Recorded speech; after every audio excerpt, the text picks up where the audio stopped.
Hello, boys and girls. My name is Miss Sonyasha, and I work in the front office here at Peterson Elementary. Today, we're going to be reading chapters 11, 12, and 13 of Zoey and Sassafrass. So let's go ahead and get started. Chapter 11 is called What Should Baby Dragons Eat? Marshmallow was sleeping when I got to the barn. I filled up his water dish and quietly set it near him. What foods would be healthy for a baby dragon?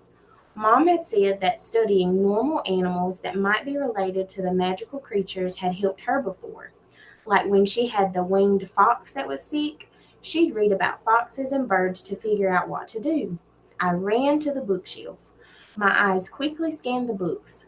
Bingo! I grabbed Care and Feeding of Reptiles from the second shelf. The chapter on reptile diets had just what I needed. Your pet reptile is either a carnivore, an omnivore, or an herbivore, and should be fed accordingly. If your reptile is a carnivore, offer a source of meat. Some carnivorous reptiles prefer animal meat, such as mice or fish. Other carnivorous reptiles prefer smaller sources of meat, such as earthworms or crickets. If your reptile is an herbivore, offer a plant source, such as leafy greens or vegetables. If your reptile is an omnivore, it will eat some meat foods and some plant foods. There was no time to waste. I needed to figure out whether Marshmallow was a carnivore, an herbivore, or both, an omnivore.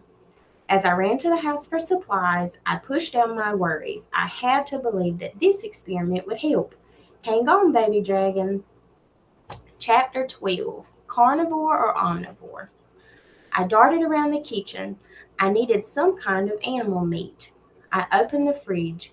Yes, I'd forgotten that Dad had gone fishing with his friends a few days before. He always saves a few of the smallest fish as treats for Sassafrass. I grabbed two fish. Hey, Sassafrass, can you share one of these with Marshmallow? Sassafrass stared at both fish and meowed loudly. He grabbed one, dropped it in his food bowl, and took a bite. That left me with one fish. I figured that counted as permission to share it with the baby dragon. I didn't wait to see if Sassafrass would change his mind.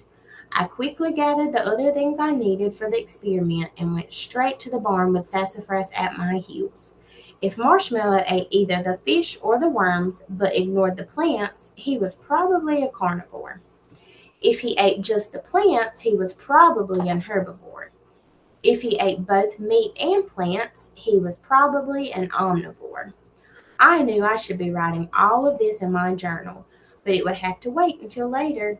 Little Marshmallow needed me to be quick. He was still lying there, slumped on the ground and barely awake. I didn't think he'd make it over to the plates, so I put them all right in front of him. Sassafras meowed and stared at the fish longingly. I picked him up and petted him. It gave my nervous hands something to do. I waited. Nothing happened. Little Marshmallow was too weak. I snuggled Sassafras and tried to think. What could I do? Maybe I should put the food right up to his mouth. I dangled some worms in front of him and wiggled them. You want a little taste? Marshmallow took a lick and then laid his head back down. I tried the same thing with each of the other foods. He gave them all one lick, but he didn't eat any of them.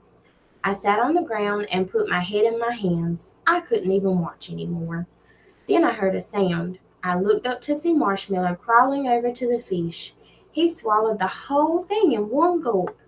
Then he tucked his tail under his head and closed his eyes and went to sleep.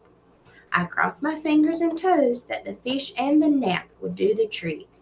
It was breaking my heart to see little Marshmallow so sick. Sassafras bumped my chin with his head and purred. He could tell that I was super worried about Marshmallow. I decided to read through the rest of the reptile book, just in case there was something I'd missed. Sassafras curled up in my lap like a warm, rumbling blanket as I read. Chapter 13 Mom.